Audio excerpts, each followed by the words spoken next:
De retour pour la belle entre l'équipe Doya Noël Zeltiger contre Isaka Taokaka FT Akumen. Donc on a Doya contre FT. Ils sont très couleurs clairs dans cette salle visiblement. La Noël qui tente un rush. Alors faut faire quand même très attention. Hein, les rushs face à Akumen, c'est pas Taokaka. Lui il a de la défense. Faut faire très attention quand on passe Akumen. On a vite fait de se manger un contre. Le D qui passe complètement dans le vent et qui se fait punir par le saucé d'Akumen. Petit combo assez violent. Uniquement avec des slash. Hein. Il n'a pas utilisé un seul coup spécial. Donc il peut faire mal sans ses coups spéciaux. Hein. Voilà, carrière B, caravan A. Bon, ici, en continuum shift, c'est carrière A. Désolé, ils ont changé les manips. Pour l'instant, la Noël qui est assez mal partie, qui a du mal à percer le zoning d'Akumen. Doya qui vraiment FT qui ferme complètement le jeu. Chaque fois que Doya tente quelque chose, elle se prend un contre, elle se fait repousser. Donc voilà, ça a été sans appel. Doya qui n'a trouvé aucune ouverture, un peu trop. Donc les drives dans le vent, c'est vraiment pas bon. Ça se fait vite, même pas punir. À ce niveau-là, c'est plutôt défoncer que punir. Le avant A entière qui passe sur FT, malheureusement il n'y a pas vraiment de combo derrière. Le Tiger Knee pend dans la tête, enfin c'est juste un carrière B aérien là, dans le coin, là ça va faire mal. Ça termine par la balayette, 4000 dégâts avec juste 2 Magatama. Le 6C de Doya qui passe, confirmé avec le Spring Raid et elle enchaîne. Elle reprend avec le 6C, petit combo drive de base, essaye de remettre FT dans le coin, elle tente la chop dans le block stun du coup. Le clash entre le carrière B de FT et l'arrière D de Doya, mais c'est Doya qui prend la suite. Ah, pas de bol. Ah oui, donc dans Continuum Shift, maintenant le contre, la furie contre de FT qui contre aussi les coulots, ce qui n'était pas le cas dans Calamity Trigger. Et là, la furie très bien placée. Elle a beau essayer de rapid cancel Doya, ça marche pas. Là, elle va se faire bourrer dans le coin. Ah, elle flaque le dead angle. L'angle de Noël qui est un petit peu spécial, pif de furie, ça passe pas, et le tatin FT qui fonce avec son dash pas très rapide du personnage. Et voilà, c'est fini sur une balayette. Oui, donc le dead angle de Noël, donc le dead angle déjà, c'est la contre-attaque. Donc quand vous êtes tapé dans la garde, vous faites avant AB, ça vous crame 50% de tension. Et généralement ça repousse l'adversaire, sauf qu'avec Noël ça ne repousse pas l'adversaire. Avec Noël elle se fait un petit téléporte, elle passe dans le dos de l'adversaire et c'est assez rapide, donc sur certains coups elle peut avoir l'avantage et punir selon le coup qu'elle s'est pris dans la garde. C'est certainement considéré comme le meilleur des dungles du jeu, hein. Je veux dire ça la sort, c'est limite son dragon parce que Noël n'a pas de dragon. Quand elle est coincée dans le coin comme ça, elle n'a pas beaucoup de solutions pour s'en sortir, à part soit subir la pression et trouver l'ouverture, ou alors essayer de dédungle et au moins elle se retrouve de l'autre côté, elle se retrouve derrière l'adversaire. Avec ma vidéo qui saute, désolé, j'ai mon montage qui saute de temps en temps entre les matchs. Alors heureusement c'est entre les matchs, ça fait tout bugger. Donc bref, on va enchaîner avec un match qui va opposer une team Tsubaki Lambda avec Jiwichihachi Tsubaki et Suzusan Konnichiwa Lambda, donc drôle de nom, face à une team composée de 2 Lambda.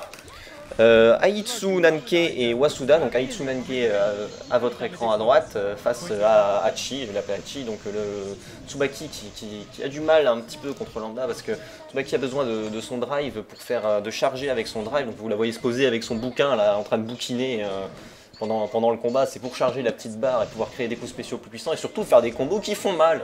Parce que sinon elle fait pas mal et évidemment Lambda qui est un personnage de zoning ne la laisse pas faire à chaque fois. Là elle s'est pris la chope aérienne, ça va faire très mal. Chope aérienne rapide cancel, le dash qui renvoie Tsubaki dans le coin, après l'enchaînement avant instant de carrière derrière, avant instant de carrière derrière. Tsubaki qui se lance dans un combat désespéré pour... bon au moins elle a gratté, hein, elle s'est pas fait perfect, elle peut dire je me suis pas fait perfect, j'ai gratté. Mais elle perd le premier round malheureusement un peu facilement en fait, hein. Lambda qui fait encore très mal, hein, même si elle n'est plus aussi puissante que dans Calamity Trigger. Le dash anti-air qui passe sur Hachi, mais il n'y a pas vraiment de combo derrière, elle s'est un petit peu ratée. Le dive de Hachi qui passe dans la garde, Hatsui Kizone. Elle est un peu dans la mouise, la pauvre Hachi. Elle tente une chop, ça passe pas. La chop de Tsubaki qui chope vraiment très loin, hein. Elle tente, alors là c'est du suicide, l'espèce de dash en D en plus. Elle a cramé sa charge pour essayer de traverser les projectiles, mais alors c'est pas passé du tout. Elle a réussi à refaire une charge. Elle tente le rush, elle se reprend une chope aérienne en counter. Cette fois-ci elle burst, elle a bien attendu le rapide cancel de la part de Lambda. Ah, Lambda qui place le burst et qui combo derrière, alors ça c'est violent, hein. Dans Continuum Shift on voit souvent ça maintenant. Là ça va être la fin. Le KRD, elle n'a pas réussi à la terminer, elle n'avait pas de co rapide cancel pour continuer le combo. Atsui et un saut 2D qui passe dans la tête d'Hachi, qui donne la victoire à Atsui. Et bon bah dommage pour la Tsubaki, c'est pas évident hein, de gérer Lambda avec Tsubaki vu que tu n'arrives jamais à charger tes charges, tu te prends toujours des drives dans la tête. Donc on va enchaîner sur un magnifique Lambda versus Lambda. Donc la Lambda rouge c'est Suzu-san Konnichiwa, donc le coéquipier de la Tsubaki, et en face Wasuda qui est le coéquipier de Atsui Nanke. Donc Suzu-san Konnichiwa, donc nom bizarre, hein, je vais l'appeler Suzu-san, qui place un dash low feinte et elle place la chope derrière. Wasuda qui burst directement pour éviter de s'en prendre plein la tronche et qui ouvre le combo. Il rate un petit peu son combo dans le coin, ça permet justement à Suzu-san de se sortir du coin. Suzu-san qui refait un dash low feinte, qui a tenté un mix-up overhead mais ce n'est pas passé. Wasuda qui réussit encore une fois. Alors c'est pas évident le versus Lambda versus Lambda, étant donné que généralement quand vous êtes à portée de drive de votre adversaire, lui aussi il est à portée de drive de vous. Donc c'est pas évident. Wasuda qui balance directement une furie dans la garde, il fait un overhead. Je te feinte l'overhead, je te feinte l'overhead, je te feinte l'overhead, t'inquiète. Et le backdash badé qui touche Suzu-san Konnichiwa. Alors j'ai beaucoup de mal à retenir laquelle est laquelle. Désolé s'il y a des blancs. Suzu-san Konnichiwa qui passe un badé, un air badé avec un petit combo qui presse avec le dash low qui est passé dans la garde. Wasuda qui place une balayette avec un KRD qui passe dans la garde. Il retouche avec le dash low et le combo dans le coin. Donc, et le reset phase. Donc avant A, le combo c'est avant A, instant KRD, avant A, instant KRD. Et elle a passé juste un A qui fait que l'adversaire peut recover beaucoup plus vite. Et elle chope directement, c'est très bien vu de sa part. Elle place le dash dans la tête, elle rechoppe avec un drive, un bas drive. Wasuda qui est bien parti sur ce round. Elle a mis l'espèce d'aspirateur, donc je ne me rappelle plus le nom. En fait, c'est une zone dans laquelle le personnage adverse va se déplacer, va avoir plus de difficultés à dasher et à avancer. Ce n'est pas spécialement utile face à un personnage de zoning comme Lambda, mais bon, on fait comme on peut, hein, on a des idées.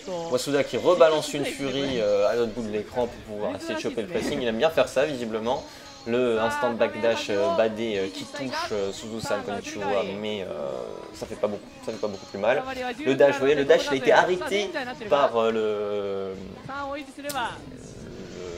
Gravity Field de Wasuda. Wasuda qui n'a plus de barre de barrière, il l'a trop utilisé. Ça y est, elle est à nouveau là. Alors fais attention, quand on n'a plus de barrière, on prend le double de dégâts. C'est ce genre de truc, il faut faire attention à ne pas la vider.